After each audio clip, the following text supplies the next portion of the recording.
I want to warmly welcome you to another exclusive session of Bitcoin Deep Dives by MyCryptoParadise. Seriously, consider this your personal invitation right into the inner circle. Yeah, it's great to have you here with us. We've got a really fascinating deep dive lined up today. We really do. Because today, our mission is, well, it's a bit different. We aren't just sitting here scanning cold, lifeless charts or, reciting the daily news Right, headlines. there's enough of that out there already. Exactly. Instead, we are analyzing an exclusive, highly detailed market breakdown from our very own Paradise team lead trader, Simon. And the goal here is to decode the raw psychology of a professional trader. Which is really the secret sauce if you think about it. It is. We're answering the million-dollar question. No. What actually separates the tiny 4% of traders who survive and thrive in the long term from the 96% who, well, eventually lose absolutely everything? It's a brutal statistic, but it's real. And to really understand those stakes, you have to picture something for a second. Imagine staring at a glowing red number on a monitor. A massive, looming, just terrifying number. Yeah, $46 million. Oh, wow. Right. That is an immense amount of capital to just balance on a single market movement. So to put this in perspective for you, what you're staring at is a $46 million Bitcoin short position.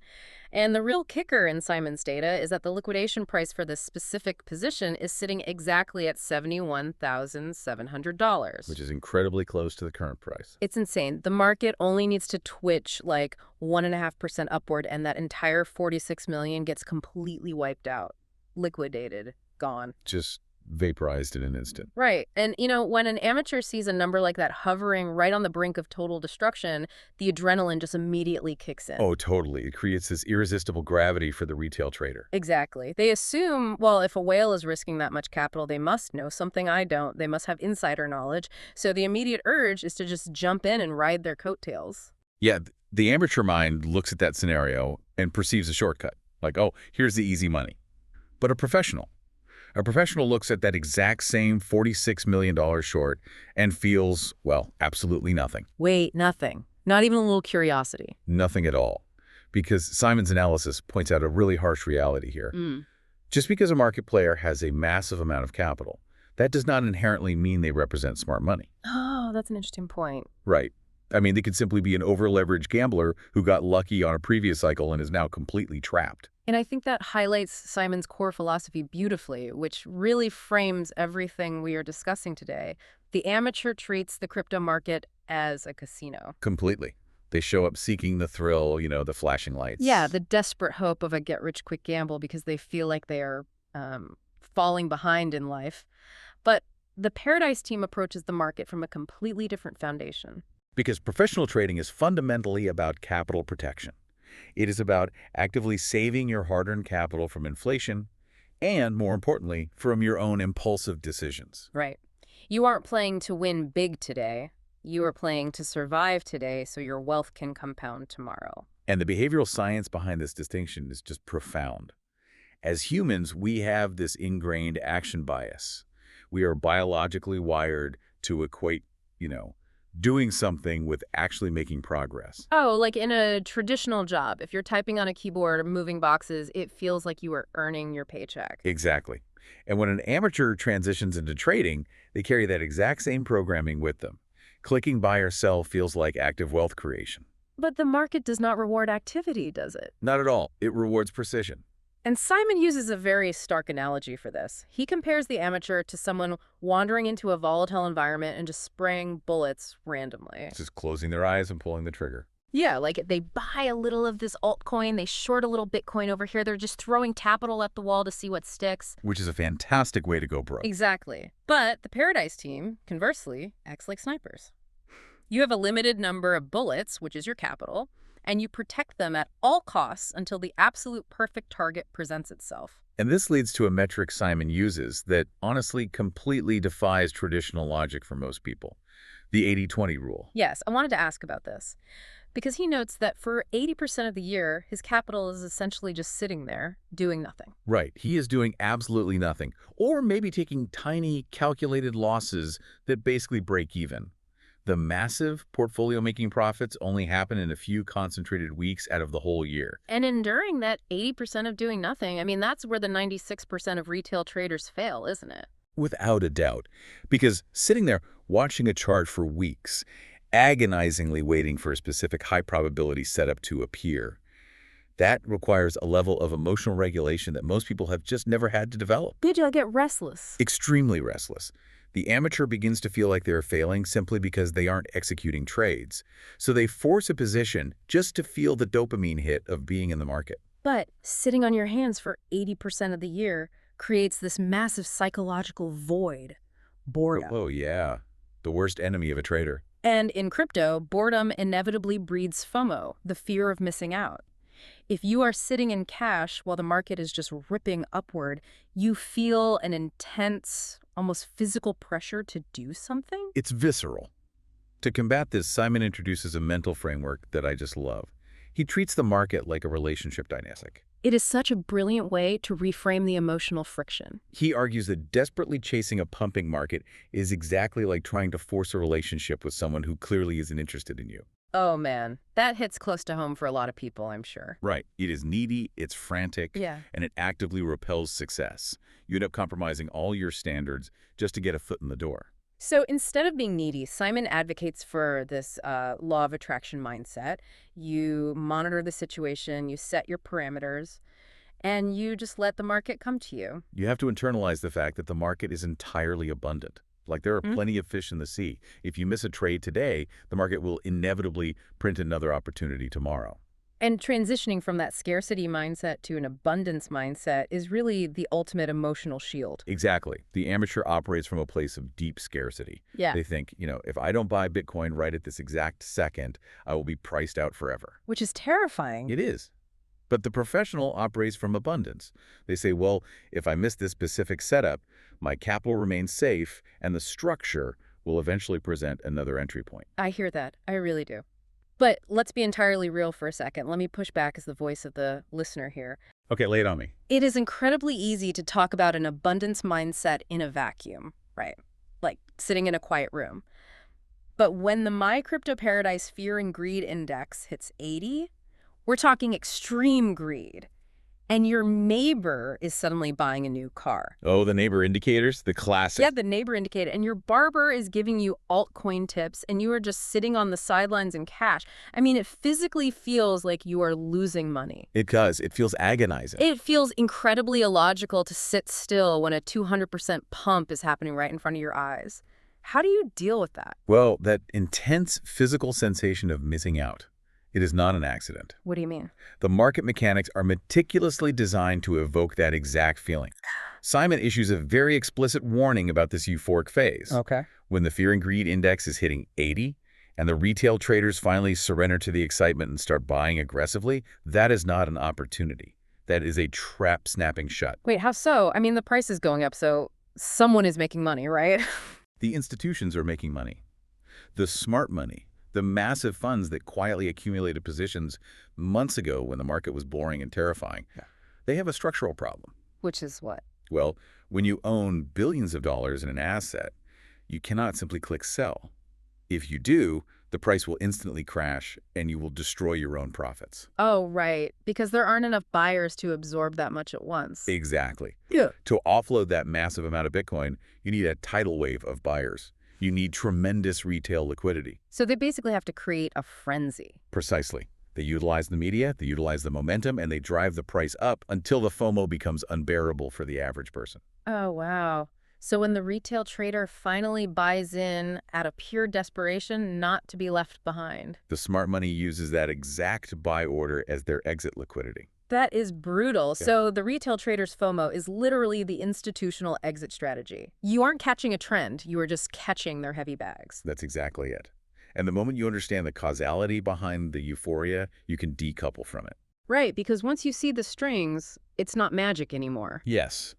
When you feel that desperate, frantic urge to buy because everyone else is getting rich, you can pause and recognize the mechanics at play.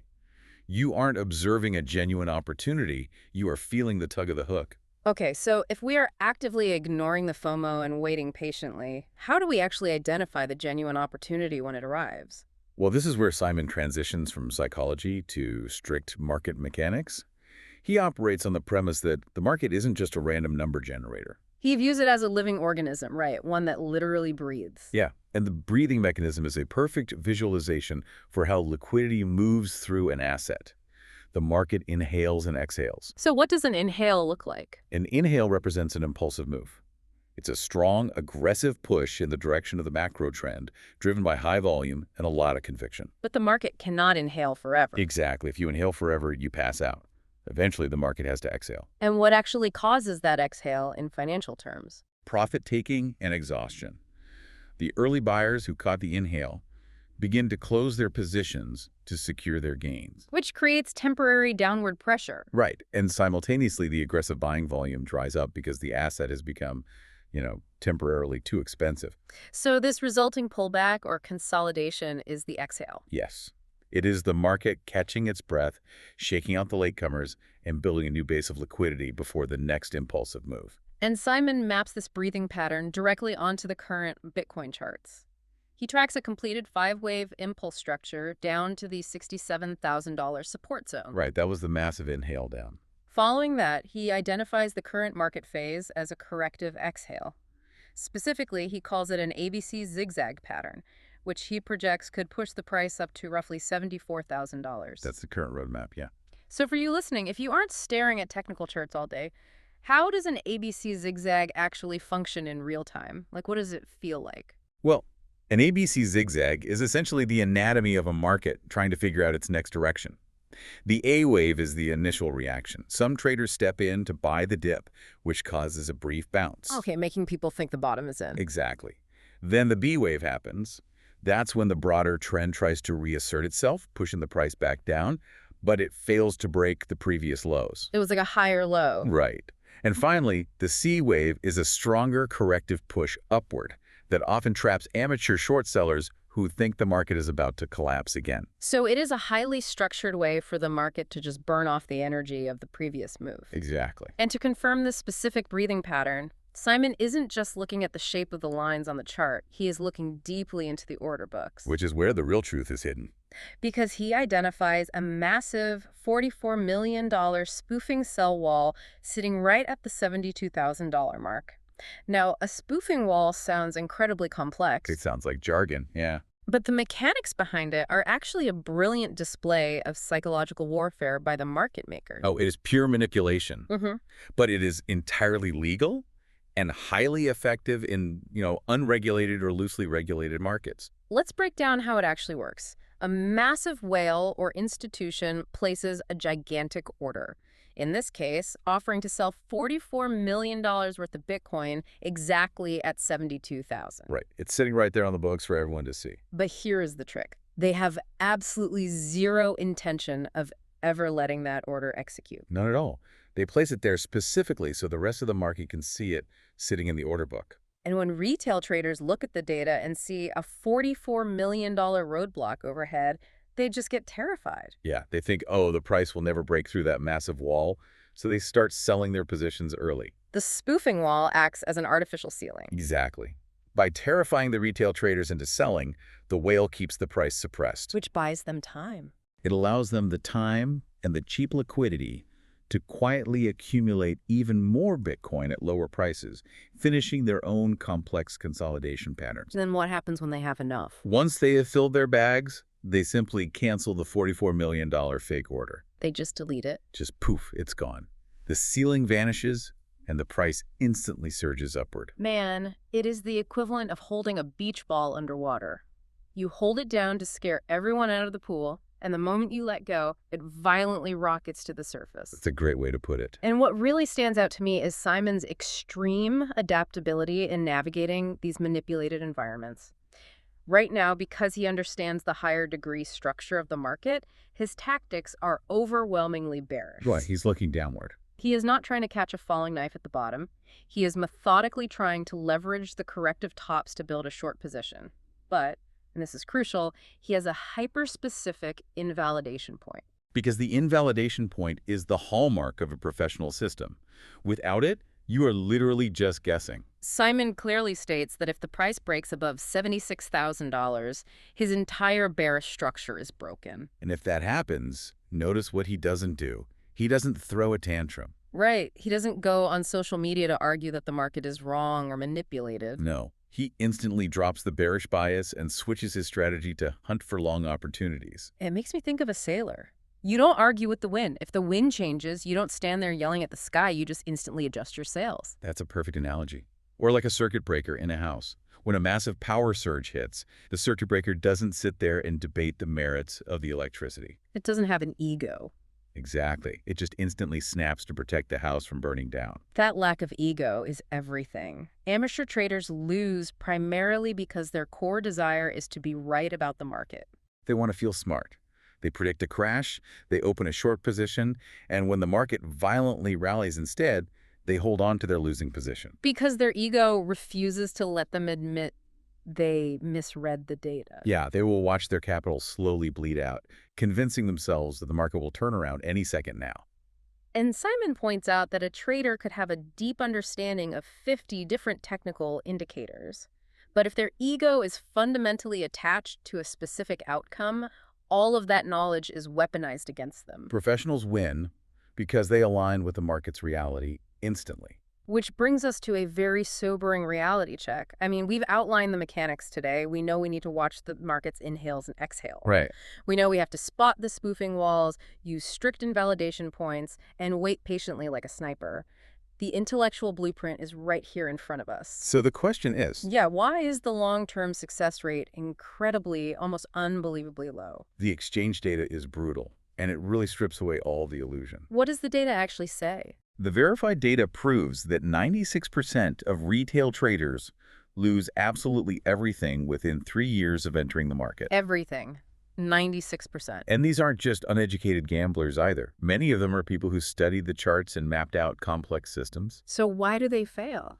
Because they eventually fall into what Simon defines as the black hole of discipline. The black hole of discipline. Let's explore the behavioral science of this because it reminds me a lot of trying to maintain a strict diet. Oh, that's a good comparison. Like anyone can eat perfectly and track their nutrition for 5 days, right? When you start, your motivation is high and following the rules is easy. But then comes the weekend. Exactly. The black hole is that one random Tuesday night. You are exhausted from work, you had an argument, your emotional defenses are completely down, and you decide to have one massive cheat meal. And that single emotionally driven breach of discipline can completely unravel weeks of meticulous hard work. So why is it so structurally difficult for a human brain to just follow a profitable trading system over a multi-year time frame? Because the crypto market is an environment of constant, unstructured temptation. Think about it. There are no closing bells. There are no weekends. And no external supervisors telling you to step away from the screen. Right. The erosion of your capital is rarely the result of one massive, catastrophic error. It is usually a slow, psychological leak. Like death by 1,000 cuts. Exactly. You lose focus on a Tuesday. You miss a highly profitable setup on Wednesday because you briefly gave in to fear. And by Friday? By Friday, you are so frustrated by missing the earlier trade that you force a completely mediocre setup out of sheer boredom or revenge. Wow, revenge trading. Yeah. These micro lapses in discipline just compound silently until the portfolio is totally ruined. And Simon touches on something incredibly counterintuitive here. He implies that getting lucky in the short term is actually the most dangerous thing that can happen to a new trader. Oh, it is structurally devastating. But wait, how is making money devastating? Well, imagine an amateur who abandons all their risk management rules, trades purely on FOMO, and by sheer chance, the coin they bought skyrockets. Okay, they get a huge win. The brain receives a massive, intoxicating spike of dopamine. From a behavioral science perspective, they have just heavily reinforced a catastrophic habit. Oh, I see. They begin to believe they possess an innate feel for the market. Exactly. They convince themselves that the boring 80-20 rule doesn't apply to them because they're special. But the market is perfectly efficient over a long enough timeline. Always. It always eventually collects its debts. So surviving that 96% failure rate requires significantly more than just knowing how an ABC zigzag works. A lot more. It requires building an ironclad architecture around your daily life to enforce discipline when your biology is literally screaming at you to gamble. And that is exactly why the Paradise team exists. Right. It is not about throwing random trade signals into a chat room.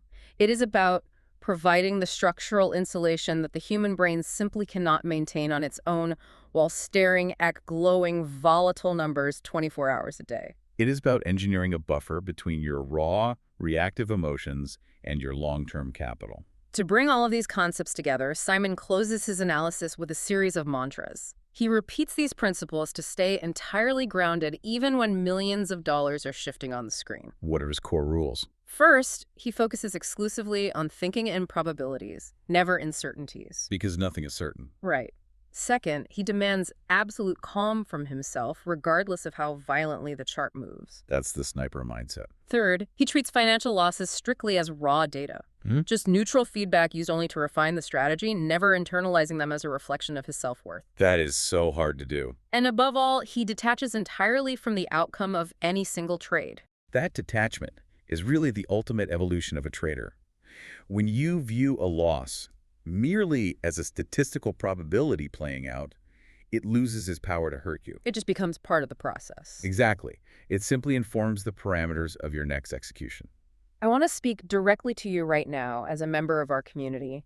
The entire ethos of MyCryptoParadise and the whole reason our team provides this exhaustive level of analysis is to keep your capital safe. That is the #1 priority. We want to protect you and insulate your portfolio from the violent emotional roller coaster that silently destroys 96% of the people who enter this space. You do not have to be the frantic amateur sweating over a liquidation price, constantly terrified of the next drop. You can adopt the sniper's mindset. You can quietly observe the market, let the volatility play out, and execute only when the probabilities are entirely in your favor. As we conclude this session, I want to leave you with a final thought to examine. If you were to honestly review every major decision you made over this past week, and I mean this not just in your crypto portfolio, but in your career, your personal life, and your daily habits, how many of those choices were driven by a calm, calculated probability of long-term success? And how many were secretly driven by the fear of missing out? Exactly. That is a question that requires some deep, uncomfortable reflection. But the next time you see a terrifying $46 million short position teetering on the edge of destruction, remember that you do not have to jump into the chaos. You can just let the market exhale. You can step back, watch it breathe, and let the opportunities come to you. Thank you for joining us inside the Inner Circle today for another incredible deep dive. Stay disciplined, protect your capital, and we will see you on the next session.